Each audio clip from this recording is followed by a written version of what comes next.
Hi everyone, it's Sarah, and I am here with my What I Read in March video. So every month this year I'm going to be doing a little What I Read series and just kind of telling you what books I read for that month. And I wanted to do this because I'm a big reader. Besides scrapbooking, reading is one of my passions. And I'm challenging myself this year to read more. And in order to do that, I actually found a really cool reading challenge on PopSugar, and I will include a link to that below if you want to check it out. But it basically has 50 prompts for books for you to pick up to read. So I thought that would be a good way to kind of kick myself out of my reading slump, because I had a big slump last year. I only read 20 books over the entire year, and that is like nothing. So I'm using this challenge this year, and so far it's been really great, and I've been reading a ton. Alright, so the first 3 books that I read for the month of March are actually a series, and it's a trilogy, and I'm not sure if any more are going to be coming. I kind of hope so. But it is a series that is written by Meg McGuire, and it's called the Walensky's Fighter series. And the first book is called Making Him Sweat, and this book fulfills the prompt, something that a friend recommended, which my sister recommended these.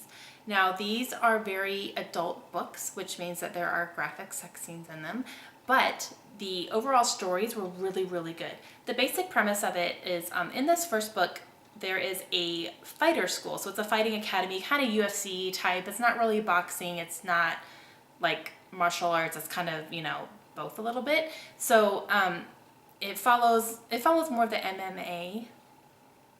I don't know anything about fighting. MMA, I think, mixed martial arts. Yes, I hope. It follows MMA, and the basic premise of it is that there is this school that is in Boston, and it is kind of struggling, and the owner of it died, and he left it to his daughter. So when his daughter ended up moving to Boston, kind of taking it over, and is considering closing it down, but she ends up meeting the manager of it, and they fall in love. So it was really good. It was a quick read. I really enjoyed it. I like the dynamic of the characters a lot. I thought it was really, really well written. The second book in the series is called Taking Him Down, and it is, the prompt that this one fulfills, I kind of had to choose one because it's the same author, same book series. So I chose the one, a book written by someone under 30, because the author is under 30 years old. So, but I really enjoyed this one too, and I thought the main character in this one, it's the same characters. You follow the same characters through all 3 books, but the one that they're focusing on in this one, he is like a hothead, just completely, like cannot be tamed. And he ends up meeting a girl that he really likes, and she tames him, so it's good. And the third book in this series is called Driving Her Wild, and this one fulfills the prompt. I just chose another one, female author. The author's female. I was really grasping for these. But this one I really, really liked, and in this one the fighter is a girl, and then her love interest is not part of the martial arts world at all. In fact, he's like super, super, super adorable, and in my head I kept picturing Matt McGorry from How to Get Away with Murder and Orange is the New Black. I'm in love with him. I'm like obsessed with him, you guys. It's ridiculous.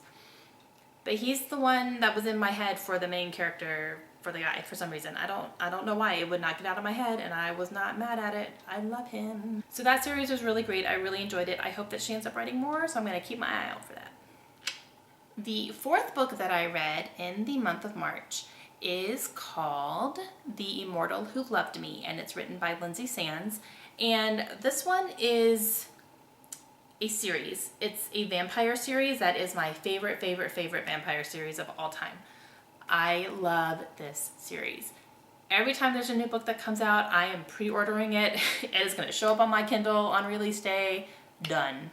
This series follows a family of vampires who have been around since the fall of Atlantis. That's kind of where it all originated from, and that's how the immortal species started.